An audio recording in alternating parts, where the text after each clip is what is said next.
নমস্কাৰ দৰ্শকসকল, মধুস্মিতাস্কিটচেনৰ এনে এটা সুন্দৰ ভিডিঅ'লৈ আপোনালোক সকলোকে পুনৰবাৰ স্বাগতম জনাইছোঁ। আজি মই চিতল মাছৰ এটা ৰেচিপি বনাইছিলোঁ, আপোনালোকৰ লগতো ভিডিঅ'টো শ্বেয়াৰ কৰিছোঁ। প্ৰথমতে মই পিঁয়াজ, আদা, জলকীয়া, কেঁচা ধনিয়া আৰু অলপ বগা তিল লৈ লৈছোঁ। আপোনালোকৰ ওচৰত বগা তিল নাথাকিলে ক'লা তিলো ল'ব পাৰে। মাছখিনিত মই প্ৰথমতে নিমখ হালধি সানিয়ে ৰাখিছোঁ।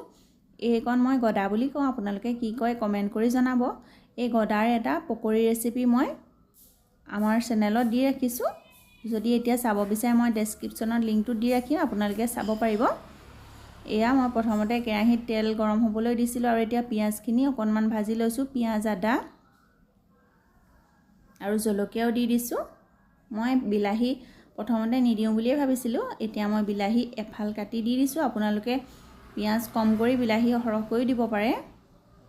এয়া মই বগা তিলখিনি দিছোঁ, কালাৰটো অকণমান বগা হ'ব, ক'লাখিনি দিলে কালাৰটো অকণমান ক'লা আহিব। এয়া মই মাছখিনিও ফ্ৰাই কৰি লৈছোঁ। সকলোৱে এনেদৰে বনাই, তথাপিও মইনো কেনেদৰে বনাইছোঁ তাকে আপোনালোকৰ লগত শ্বেয়াৰ কৰিছোঁ।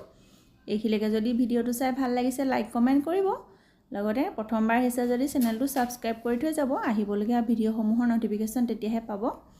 এয়া চাওক, মই যে প্ৰথমতে ভাজি ৰাখিছিলোঁ সেইখিনি মই মিক্সি জাৰত পিচি ল'লোঁ। এতিয়া কেৰাহীত থাকি যোৱা তেলখিনিতে মই সেই পেষ্টটো দি লৈ অকণমান ভাজি ল'লোঁ। তাৰপিছত উতলা গৰম পানী দিলোঁ আৰু অকণমান উতলি আহিলতে মই মাছ কেইপিচ দি দিছোঁ।